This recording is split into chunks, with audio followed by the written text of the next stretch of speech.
Hey, I'm Uncle Troy from World of Game Design. Can you tell us a little bit about what you do? With the company, I bring all of this to you. I help write some of the stuff. I coordinate the convention appearances and things like that. I help coordinate our play space and GMs and everything. Yeah, and so for the people that are interested in creating for this industry, can you tell us a little bit about what your company does or what you guys do? Our motto at World of Game Design is we want to help creators create. And that's anything from if you need help running a Kickstarter to fulfillment to finding editors, artists, writers. Doesn't matter. We have connections that you might not. We'll do what you don't want or have the bandwidth to do. Cool. And I think a lot of people don't realize that this is a thing in the space. That it is a huge thing. Just running a Kickstarter is one thing, but I think there's been some streams with the folks from Kickstarter where it's like getting with a company that will help you with fulfillment, exactly, so that you can actually ship your product. Is pretty crucial, and that's what you guys do. That's one of the many things we do in the creative process. That's really cool. We were just talking a little bit about.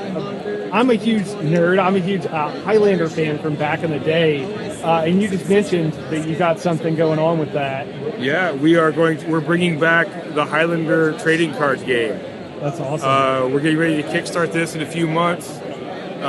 This is going to be like the classic version of it. Yeah. So we're using stuff from the show, from the movies, things like that to kind of as inspiration. Yeah. And then depending on how successful the Kickstarter is, we'll branch out and we'll start making new characters that you can play with new moves and things like that. That's awesome. That's super exciting. I know there's way too much here just looking around for you to tell me about everything.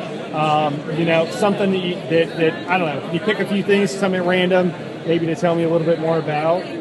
Sure. Or anything. You know what I would love to? Well, you're reaching for something. I was reaching for something. Yeah. This is an oldie but a goodie. Zweihander. Yeah. Grim and gritty. It's D&D if D&D was really mean. Okay, so we're going for a gritty. Characters can die.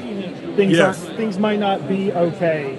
The other thing I was going to ask is you've worked on some of these, and I think maybe some of these over here. Yes. Can you tell me, pick one? Maybe tell me how. I appreciate it. I could tell. This is the first thing I ever worked on, Oceanic Depths. It's all the stuff that... man. Yeah, because, in a D&D campaign, you get on the ship, you're going to get attacked by a random kraken probably, and that's going to be it, right? Yeah. Well, with this, it gives you almost like a mini campaign. This is my guy here.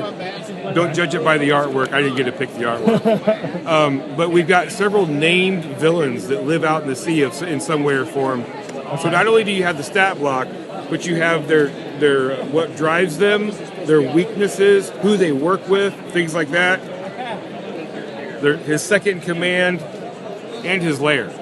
Okay. We've got several of those. Plus, we've got players' options that deal with the sea and the ocean. We've got minions. We've got other creatures in here. And it just kind of gives you different ideas that you could do out on the water. Now, and I don't want to get too much into this, but for those of us who were looking for ship combat in space recently, could some of these rules maybe be, and we were a bit disappointed to say understated, could we use some of these rules for that? I know that maybe isn't the intention. We don't really have ship combat rules in this because when we found out that they were doing... You thought it was going to be fine. Yeah, cool. But we might edit this part out. Well, actually, I know where you can find good ship combat rules. Okay, where's that? Go to the Ghostfire booth. Okay. Ghostfire Gaming out of Australia. Okay. They've got some amazing stuff over there. They got some good stuff? Yeah, they're good friends of ours, so I don't mind helping them out at all. Yeah. But they've got some good stuff over there. Okay, cool. Awesome. And then, I guess, let's say that I'm a serial backer. Right on. Because I imagine that there's some out there. I know some personally. Yes. And we, right? And we want to know where would they go to see all your stuff? Where's the best place for them to go to see stuff that people that you guys are working with? As like a catalog of hey, these are some people that are doing most likely to fulfill and do a great job working with you guys. Yeah, look for us online under WOGD, pretty much everywhere. WOGD.com, World of Game Design on Facebook. And you guys got a Discord as well? We've got a Discord. Cool. We also have a podcast and a stream that we do called Geeks Cant, like GEEKS apostrophe CANT. It's the secret language of geeks. Yes, absolutely. For those who, hopefully everybody knows, but that's from Thieves Cant. Exactly. Yeah, See, yeah. you.